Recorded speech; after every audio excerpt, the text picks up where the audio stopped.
Welcome back to another episode of the Casey Campbell podcast. Casey Campbell with you, of course. Pleased to be joined by Joseph Fedorinchik of the head boys basketball coach at Oxford High School. How's it going? I'm doing great. How about yourself?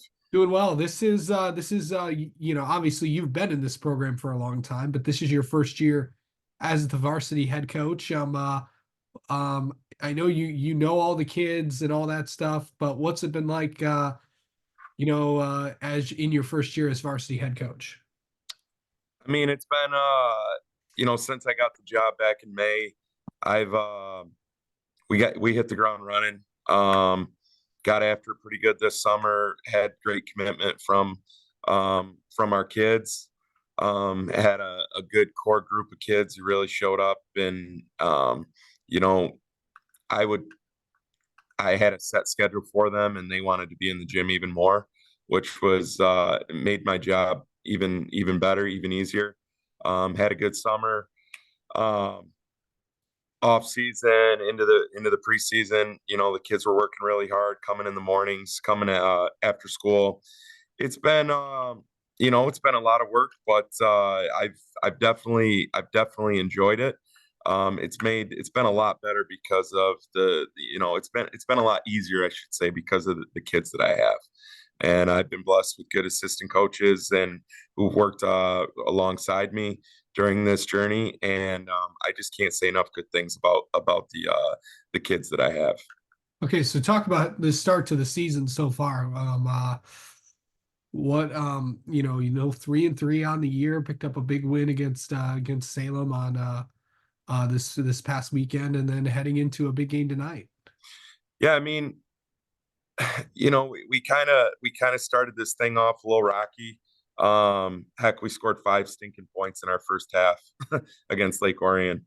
We were down 33-5 at halftime, and it's kind of one of those moments at halftime where we knew we were so much better than what we showed, and we made a little run. We cut it to about 15, and that was a good builder for us, just that second half, because even though we ended up, losing by quite a bit, it it was great to see that competitive fire. And it wasn't that our kids weren't playing hard. We just had some breakdowns in that first half against Orion, and we couldn't throw the ball in the ocean. Um, it was uh, it was extremely frustrating. It was like there was a lid on the hoop, um, but Jake Champagne, who's our leading scorer, he's returning.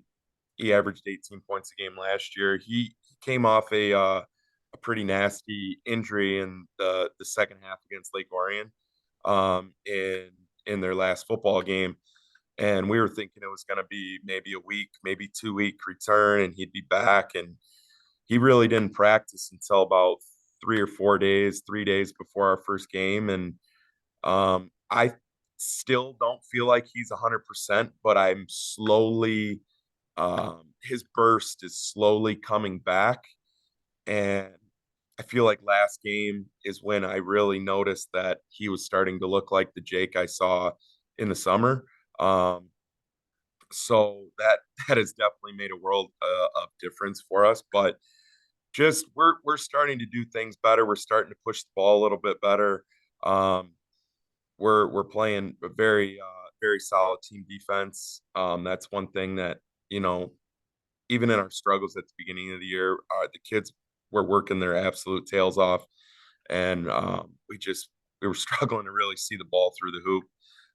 But got a little better last Friday. We had to grind out some wins earlier in the year. And last Friday, it was a fun game, and we were down 54-40 late in the third, and um, started to hit some shots, started to force some turnovers, started to get some runouts. And what made that win so fun was that it was we had 4 kids in double figures, and it wasn't just the Jake show. It was obviously Jake had a heck of a game, but we had great contributions from many other guys on the team. Okay, so talk about some of the guys that are going to be some of the guys to watch out for you guys this year. Obviously, you know about Jake. Jake can score. Jake, he's becoming a great leader. I think it's only a matter of time before more colleges start to get he starts to get their attention. Um, but then you got my point guard, Luke Stoffen. He was a starter for us last year. He he's kind of the catalyst for us. He's the kid who needs to, you know, we need him, and he was very solid last game. He's getting better defensively. Um, he's sharing the ball better. He's not last game last Friday night. He didn't turn the ball over once, and he played I think he played every single minute of the game. He didn't come out, and he got a lot of pressure, and he handled it well. And as a team, we only turned it over 8 times against them for a pace like that we played up and down with them. That's very doable. Um, Luke's got to be a guy who can take some pressure off Jake, and he's slowly starting to do that. Nolan Mauser is another kid who's been, I'm pleasantly surprised with him. He's a 3-sport athlete. He's an all-state goalie in soccer. He's a dang good baseball player. He did not play basketball last year, and I was wondering where he was going to be at not playing last year, and he is just he's kind of hit the ground running, and he's been a difference maker for us. I don't know where we'd be without him. Um, he guards the best player on the other team. He does the dirty work. He's averaging about 8 rebounds on the year. He's scoring 7 a game. And then you got the Katie brothers, who um, are 4-sport varsity athletes. They play football, they play soccer, they play baseball, and they play basketball, and they are competitive as heck. Um, they are as competitive as can be. Drew had a huge second half the other night. He had 11 points in the second half. Really, really was the difference in our game the other night. And then kid who's been starting for us has been Jonah Lundberg. He's our biggest kid. We're not very big across the board. He's about 6'2.5", and he's really starting to get better. He's also a junior. We have 10 juniors on our team. We have 10 juniors and 2 seniors, and one of our seniors is in a boot. And I don't know. I'm hoping we'll get him back towards maybe in February, but I don't like to say we're young, but I mean, because we have kids who played varsity last year, but we only have one senior right now that's seeing any minutes. So Yeah. You take a look at you've had some league play with the OAA, but overall, what do you think? You got 2 league games before Christmas, and then of course you really get into it with every Tuesday, Friday. What's these next few weeks going to be like for you guys? well, this is our week, man. This is a huge week. I mean, it, this is gonna really push us, going into Christmas break. Um, my message to the kids last night was, how do you want to get this thing started? How do you want to feed into Christmas break? We've got to win this week, and it starts tonight. We got the one. We were lucky. We were lucky to beat Rochester. Uh, we were very lucky to beat Rochester. We kind of stole that one. Um, and and going into tonight, we know Stony Creek's going to be scrappy. They're going to be competitive. They got a nice little point guard. He started for them last year. He's number 4. I can't think of his name off the top of my head, but he's a very nice point guard.